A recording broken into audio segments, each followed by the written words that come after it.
Hi hello എല്ലാവർക്കും നമസ്കാരം. ഇന്ന് നമ്മൾ ഉണ്ടാക്കാൻ പോകുന്നത് ക്യാരറ്റും ബീറ്റ്റൂട്ടും എങ്ങനെയാണ് ഉപ്പിലിടുന്നത് നോക്കാം. ക്യാരറ്റും ബീറ്റ്റൂട്ടും മാത്രമല്ല, നമുക്ക് പൈനാപ്പിൾ, പേരയ്ക്ക, കുക്കുംബർ ഇങ്ങനെയുള്ള ഫ്രൂട്ട്സും വെജിറ്റബിൾസും ഇവയിലേതും നമുക്ക് ഉപ്പിലിടാവുന്നതാണ്. ഇതിൻ്റെ കൂടെ കുറച്ച് കാന്താരിമുളകും കൂടെ ചേർത്ത് കഴിഞ്ഞാൽ നല്ല ടേസ്റ്റാണ്.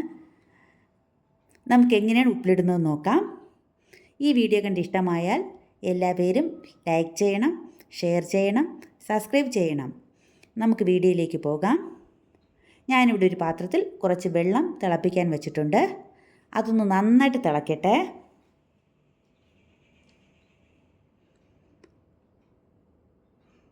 ഇനി ഇതിലേക്ക് ഒരു 2-3 ടേബിൾ സ്പൂൺ ഉപ്പ് ചേർത്ത് കൊടുക്കാം. ഉപ്പ് വെള്ളത്തിൽ നന്നായിട്ട് വേണം. ഇനി നന്നായിട്ടൊന്ന് തിളക്കട്ടെ.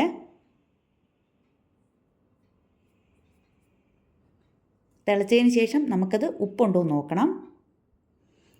വെള്ളം തിളച്ചിട്ടുണ്ട്. നമുക്കത് ഉപ്പുണ്ടോ എന്ന് നോക്കാം. ഉപ്പ് കുറവാണെങ്കിൽ നമുക്കിപ്പോൾ കുറച്ചും കൂടി ഉപ്പിട്ട് കൊടുക്കാം. എപ്പോഴും ഇതിൽ ഉപ്പ് കൂടുതൽ നിൽക്കണം. ഇനി നമുക്കിതിലേക്ക് അരക്കപ്പ് വിനാഗിരി കൂടി ചേർത്ത് കൊടുക്കാം. ഉപ്പും പുളിയുമാണ് ഇതിനാവശ്യം.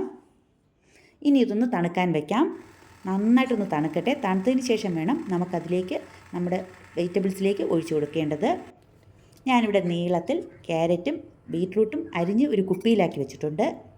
ഇനി ഇതിലേക്ക് ഞാൻ 4-5 പച്ചമുളകും കൂടെ ഇട്ട് കൊടുക്കുകയാണ്. പച്ചമുളകിന് പകരം നമുക്ക് കാന്താരി മുളകാണെങ്കിൽ അതാണ് ഏറ്റവും നല്ലത്. ഇപ്പം നമ്മുടെ വെള്ളം തണുത്തിട്ടുണ്ട്. ഇനി നമുക്കിതിലേക്ക് വെള്ളം ഒഴിച്ചു കൊടുക്കാം. വെള്ളം നിറച്ചൊഴിച്ചു കൊടുക്കണം. നമ്മുടെ വെജിറ്റബിൾസിൻ്റെയൊക്കെ മുകളിൽ വെള്ളം നിറഞ്ഞു കിടക്കണം. നല്ല തണുത്ത വെള്ളമാണ് ഒഴിക്കേണ്ടത്, ചൂടോടുകൂടി ഒഴിക്കരുത്. ഇനി ഇത് 2-3 ദിവസം കഴിഞ്ഞതിന് ശേഷം നമുക്കിത് ഉപയോഗിച്ച് തുടങ്ങാം. അപ്പോഴേ അതിലേക്ക് നല്ല ഉപ്പും ആ വിനാഗിരിയുടെ പുളിപ്പും എല്ലാം ഒന്ന് പിടിക്കുകയുള്ളൂ. ഇപ്പം നമ്മുടെ ഉപ്പിലിട്ടത് റെഡി ആയിട്ടുണ്ട്.